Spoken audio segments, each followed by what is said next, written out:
The crimson dust of the New Mexico territory rose in angry plumes as Billy the Kid and his companions rode toward the desolate settlement of Red Creek. It was the sweltering summer of 1881, and the name William H. Bonney already echoed across the Wild West like the toll of a bell, a reckless young outlaw who played by his own twisted code of honor. The heat shimmered, blurring the low adobe buildings of the town, making the entire place look like a troubled mirage. The only sounds were the weary clop of hooves, the creak of leather, and the incessant dry whisper of the desert wind. Billy, lean and deceptively boyish beneath his wide-brimmed Stetson, rode point. Beside him was Tom O'Folliard, his loyal shadow, his hand resting near the familiar grip of his Colt 45. Bringing up the rear were Charlie Baudre, the silent, deadly sharpshooter, and José Chavez y Chavez, whose knowledge of the trails and arroyos was as vast as the desert itself. They were looking for a fresh waterhole and a safe place to lay low after a successful cattle raid. Not trouble, but trouble had a way of finding Billy. Red Creek was a ghost of a town. The main street was deserted save for a lone dog gnawing on a bone. The saloon door was shut tight, and a silence, heavy and unnatural, sat like a vulture on the rooftops. As they slowed their horses near the livery stable, José pointed with a sun-chapped finger toward a small, battered ranch house on the outskirts. A small crowd of Mexican-American pioneers stood outside, their faces etched with a grief too deep for tears. A makeshift wooden cross stood leaning in the parched earth nearby. "Something wrong here, kid," Tom murmured, shifting his weight in the saddle. Too quiet for a Saturday. Billy dismounted. The sound of his spurs sharp and metallic in the dead air. He walked toward the group, his movements loose, almost casual, masking the lightning speed of his draw. The crowd parted, revealing an older man clutching a worn Bible and a young woman, perhaps 18 years old, standing rigidly by the door. Her eyes, wide and unnervingly clear, stared straight ahead, yet saw nothing. Billy immediately sensed the raw, unavenged sorrow in the place. "I'm Billy," he said, his voice carrying the authority of a man twice his age. "What's the trouble, amigo?" The older man, Elijah, swallowed hard. "They took him, sir. They took old Josiah Clay.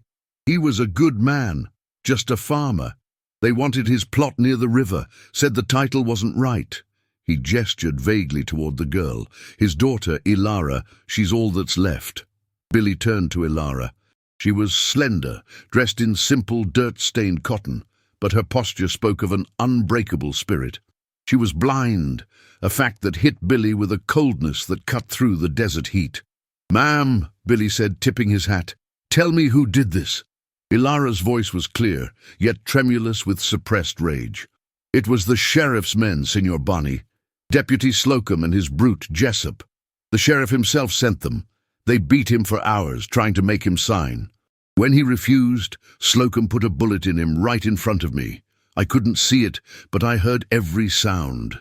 The thud of the shovel, the sickening crack of the whip, the bang of the Colt.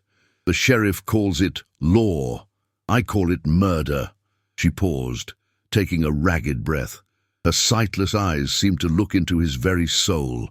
"They say you're a killer, William Bonney. They say you only care for yourself and your cattle. But they also say you don't abide a coward or a bully. My father sought the law, and the law killed him. I can't see the face of the man who can do this, but I can hear the man who can stop him. I beg you, not for justice, but for vengeance." The word hung in the air, potent and dark.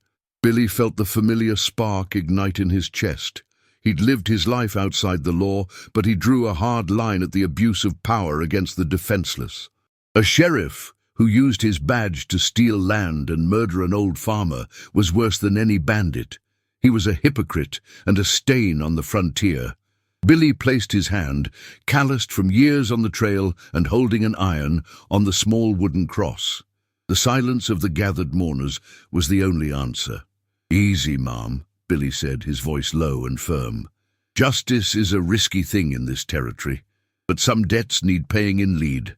Tell me where the sheriff makes his nest." He looked back at his gang. Tom and Charlie were already tightening the cinches on their saddles. Jose's eyes, keen and sharp, scanned the perimeter. They didn't need to be told. They knew Billy had just taken on a fight that wasn't theirs, but that they would see through to the bitter end.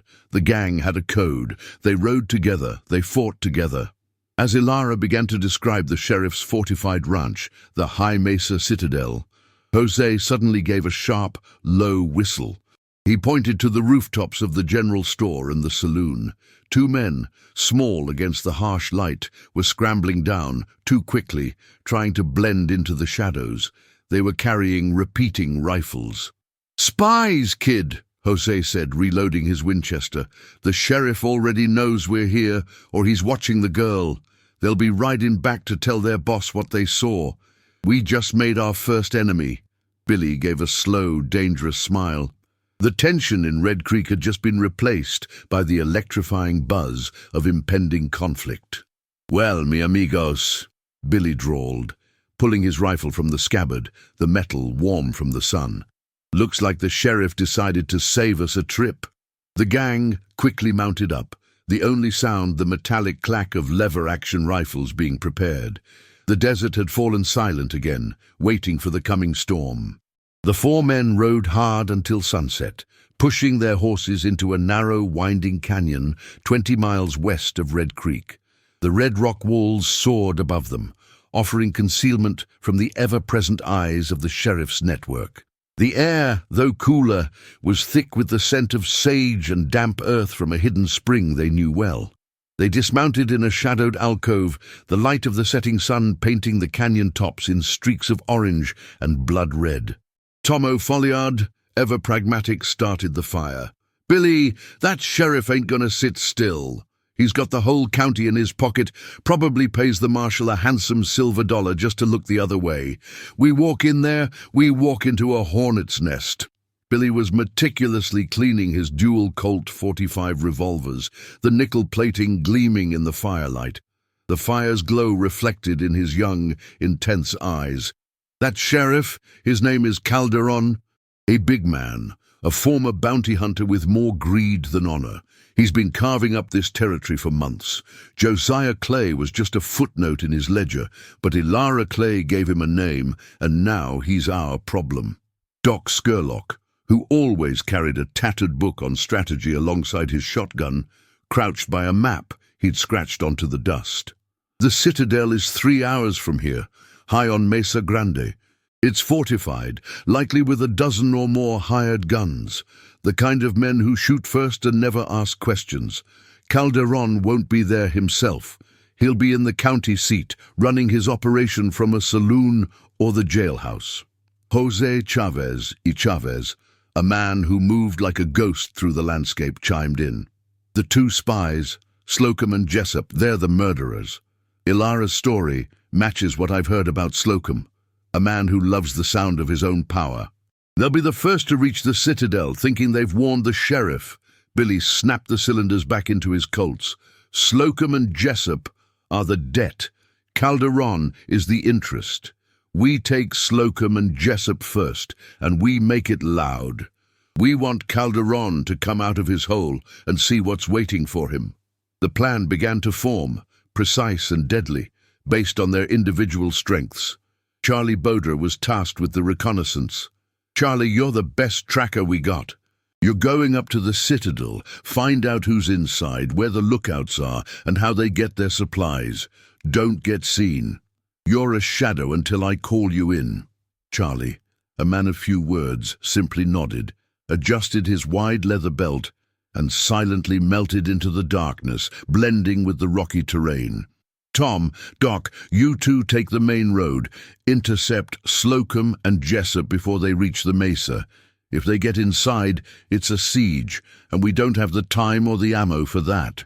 Make sure they know who sent you." Tom checked his shotgun, the clack-clack of the action sounding like a heartbeat.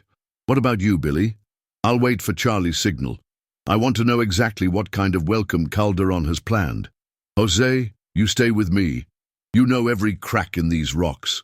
You'll be my eyes and ears." The gang spent the next few hours in grim preparation. They checked their Winchester rifles, cleaning the barrels and ensuring their ammunition was plentiful. Doc Scurlock sharpened his hunting knife, a nervous but calculating energy about him. The tension was palpable, a thick, almost electric stillness that precedes a thunderstorm. They knew that facing the sheriff meant challenging the only semblance of legal order in the territory, a move that would immediately bring down federal marshals and bounties, 10 times their current price. Doc looked at Billy, his face serious. "Kid, this ain't a cattle rustling. This is war against a badge. We get caught, we hang." Billy, who had killed men for less, shrugged, the movement fluid and youthful. "A badge don't mean a man's honorable, Doc. Slocum killed a blind girl's father for a piece of ground. That ain't law. That's just a bully with a shiny piece of metal. And bullies gotta be put down." Before dawn, Charlie returned, his face grim. "The sheriff's got 12 men up there, kid. Most of them are cheap hired guns. But the second man, El Lobo, is a professional killer. They're expecting Slocum and Jessup back before noon, and they're holding 2 men prisoner in the cellar, pioneers who stood up to Calderon before Clay did. The stakes had risen. Now it wasn't just vengeance, it was a rescue." Billy looked at Tom and Doc. The first target was no longer just an ambush. It was a necessary and immediate elimination to keep the plan in motion. He pointed toward the trail. "Saddle up, boys. We've got a date with 2 murderers and a long ride ahead of us. We hit Slocum and Jessup on the trail, silence them quick, then we move on the mesa. Remember Ilara, remember Josiah Clay. No prisoners until we find those other 2 men." Tom and Doc mounted their horses and rode out, disappearing into the lingering dark before sunrise. The sound of their horses' hooves faded quickly, leaving Billy and Jose alone in the canyon. The sun was just beginning to peek over the canyon rim, and the day was already promising to be a scorching inferno of lead and dust. "Let the game begin, mi hermano," Jose muttered, pulling his scarf higher over his face. Billy leveled his gaze toward the east, toward the approaching footsteps of the killers. He was still a boy, barely past 20, but in his eyes was the chilling emptiness of a man who had chosen his path and his enemies. Tom O'Folliard and Doc Scurlock positioned themselves at the mouth of the Devil's Pass, a treacherous, narrow stretch of trail where the red rock walls squeezed the path to a tight funnel. The air was still and thick with the scent of dry earth. Doc crouched behind a boulder, his double-barreled shotgun resting on the rock, its barrels aimed. Tom was higher up, ready with his Winchester Model 1873. They waited in a silence broken only by the nervous clink of a loose horseshoe on Tom's horse, tethered a safe distance away. The first sign of the targets was a faint cloud of dust, followed by the muffled jingle of spurs. "Here they come, Doc," Tom whispered, his finger tightening on the trigger guard, just like the kid said. Deputy Slocum, a man whose official badge looked ridiculous pinned to his sweat-stained buckskin jacket, led the way. He was talking and laughing loudly with Jessup, a massive brute of a man whose face was a roadmap of brawls and bad decisions. They were riding without caution, feeling secure under the protection of Sheriff Calderon. As the 2 entered the narrowest point of the pass, Slocum was mid-sentence, and the blind chica couldn't even point a finger. "Best damn land steal I ever—" Tom's Winchester roared twice. The bullets didn't miss. Slocum's horse screamed, rearing up and throwing the deputy hard against the rock face. Jessup, less fortunate, took a slug in the shoulder, his colt dropping uselessly into the dirt as he tumbled from his saddle. The ambush was brutal and instantaneous. Slocum lay stunned, his breathing shallow. Jessup scrambled for his dropped gun, his face contorted in pain and fear. "Don't move, you cowardly son of a bitch!" Doc's voice cut through the ringing silence. Doc stood up, the shotgun aimed squarely at Jessup's chest, his face set in a look of grim determination. "That's a full charge of buckshot, partner. You want a piece of that?" Jessup froze. The raw, primal fear had replaced his brute arrogance. Tom slid down the embankment, his rifle still trained on Slocum. "You're Deputy Slocum, the man who killed Josiah Clay in front of his blind daughter. We're here on behalf of justice, and her name is Billy the Kid." The name, Billy the Kid, drained the color from Slocum's face. The boastful murderer suddenly looked small and pathetic. They dragged Slocum to a rock, tying his hands tightly behind him. Jessup, bleeding heavily from his shoulder, was trussed up beside him. "Start talking," Tom demanded, kicking dust onto Slocum's face. "How many men on the mesa? What's the plan?" Slocum spat blood. "Go to hell, outlaw." Doc calmly reloaded his shotgun, the metallic sound amplifying the tension. He leveled it at Jessup's head. "The kid wants to know about the prisoners, the ones you took. You tell us, or your big friend here gets a full second load. Which is it, Deputy?" Jessup, terrified, broke immediately. "Two men! Two! Old man Tanner and his boy, Luke. Calderon wants them to sign over their mining claim. They're in the cellar below the main cabin, but it's a trap, I tell you. Calderon knows you're coming. He left orders to blow the place if you ride in too heavy." Slocum glared at Jessup, rage overriding his fear. "You damn fool! Blow it?" Tom's voice was dangerously low. "With the hostages inside?" "He don't care," Jessup sobbed. "He just wants the land. He said if we see any trouble, we light the fuse. The dynamite is under the cellar. It's all primed." The news hit them like a physical blow. Calderon was not just a greedy sheriff. He was a cold-blooded killer, willing to sacrifice his own men and two innocent hostages just to ensure his secrets and his claim were buried forever. Doc stared at Slocum, his face registering a disgust deeper than any anger. "You killed an old man, and you'd let two others burn to save your boss. You're lower than the dirt we're standing on." The immediate plan had to change. The assault on the mesa was now a desperate race against time. Tom knelt before Slocum, pulling a piece of the dead Josiah Clay's worn cotton shirt from his pocket. He held it up to the deputy's face. "This is for Josiah Clay and for his daughter's vengeance," Tom said, his voice flat and final. He stood up, drew his Colt, and shot Slocum once, cleanly in the head. The sound of the gunshot echoed off the canyon walls, a grim report of finality. Doc, without a word, delivered the same justice to Jessup.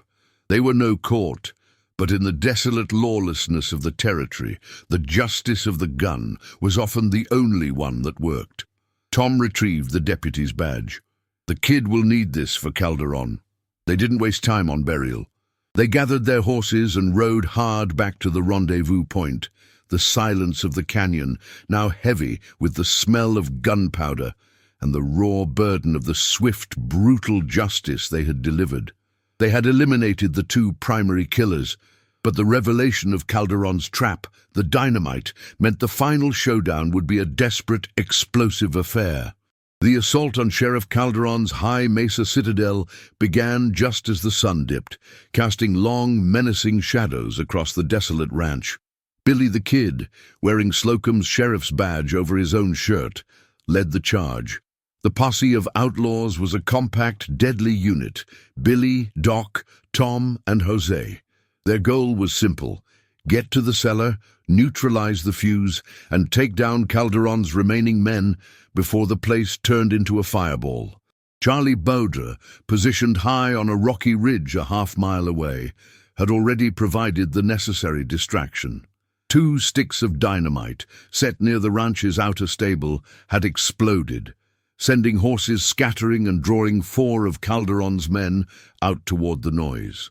They were quickly and quietly cut down by Charlie's unerring Winchester from the distance. "Now, Doc!" Billy yelled. Doc Scurlock, the strategist, was already in motion. Using the cover of a dry creek bed, he sprinted toward the main cabin's east wall, Tom providing cover fire. Jose, agile and fast, circled around to the kitchen entrance, ready to draw fire. The remaining 8 men inside the citadel, realizing they were under attack by a disciplined force, opened fire. The air instantly filled with the roar of repeated rifle fire.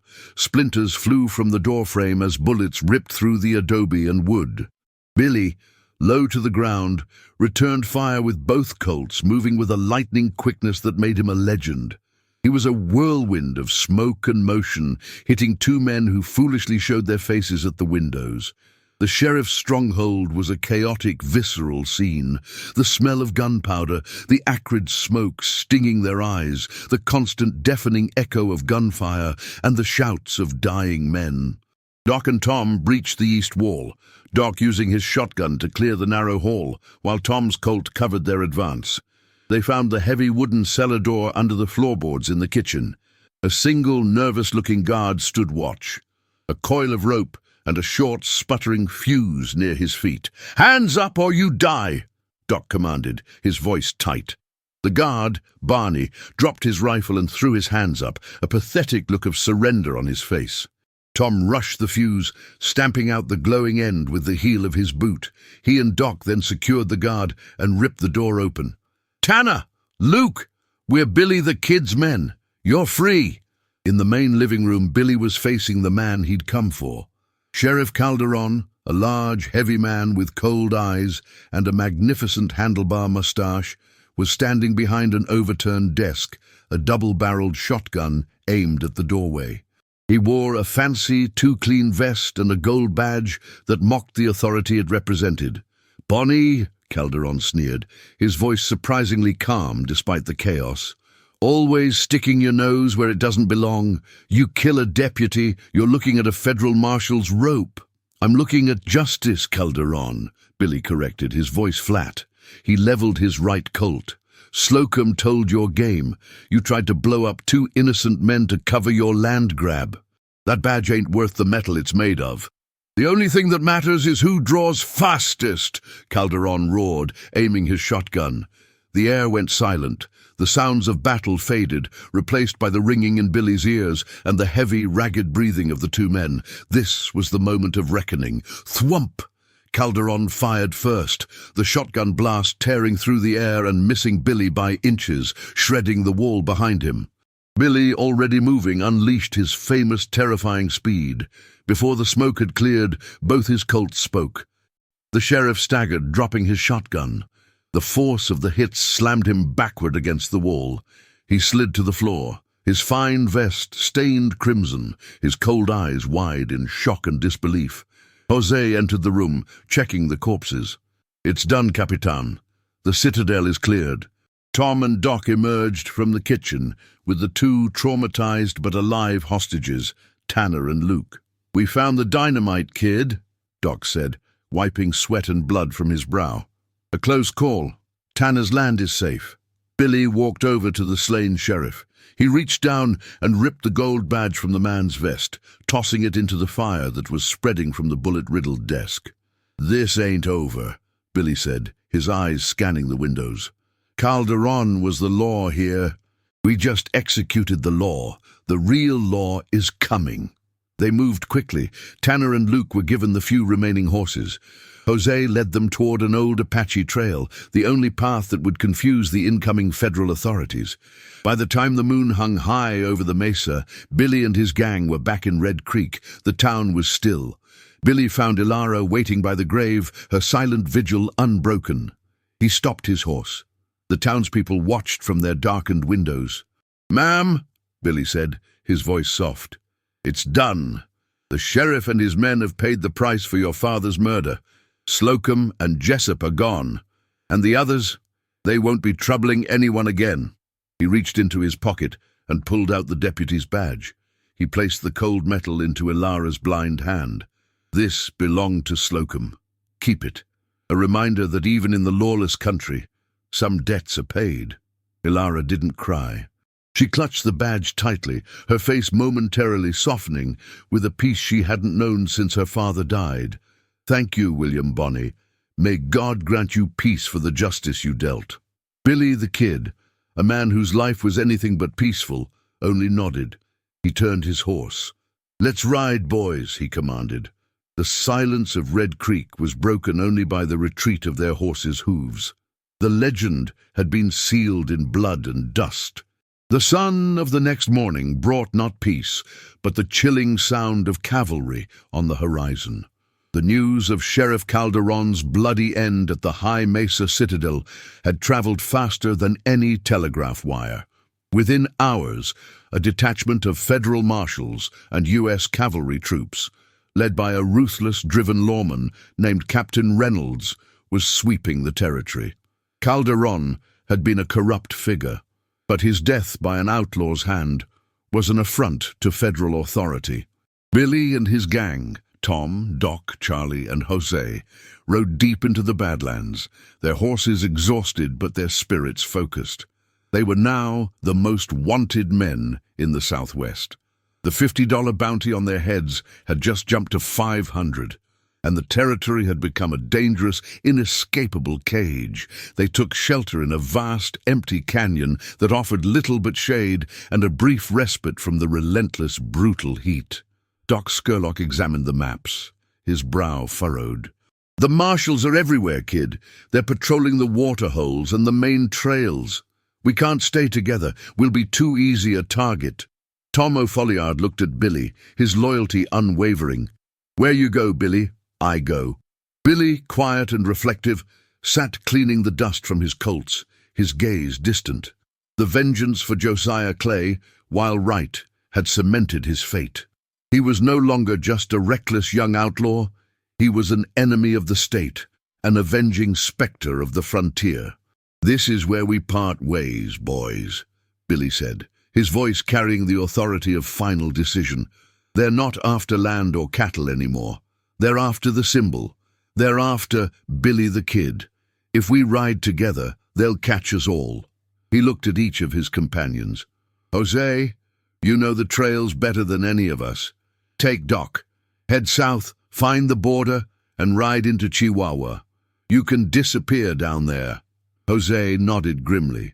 Doc Scurlock, the former medic, offered a brief, respectful salute. "Tom," Billy turned to his oldest friend, his eyes softening slightly.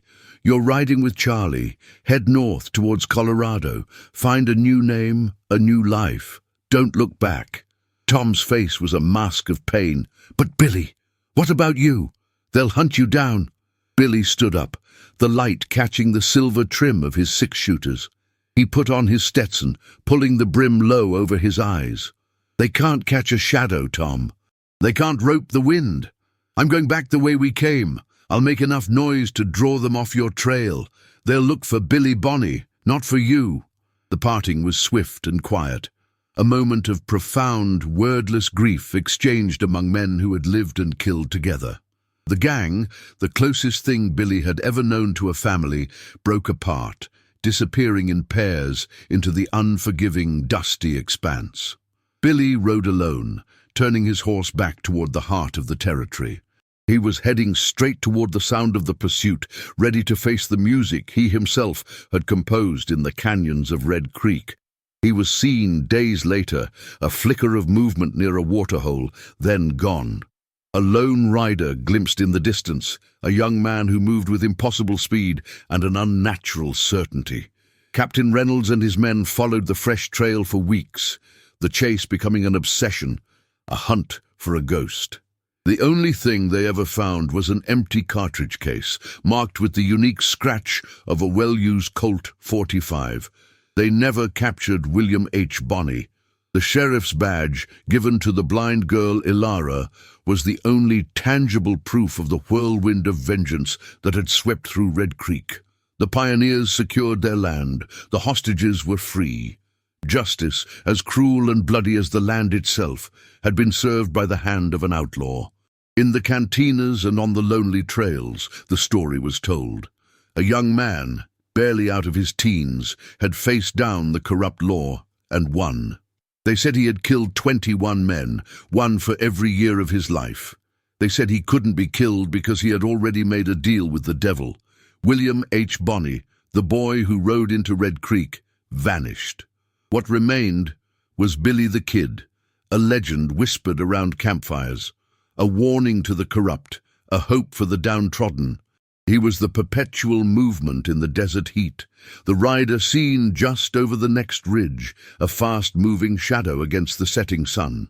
He became the very spirit of the unforgiving Wild West, a lawless, violent, and ultimately free ghost haunting the territory he refused to leave.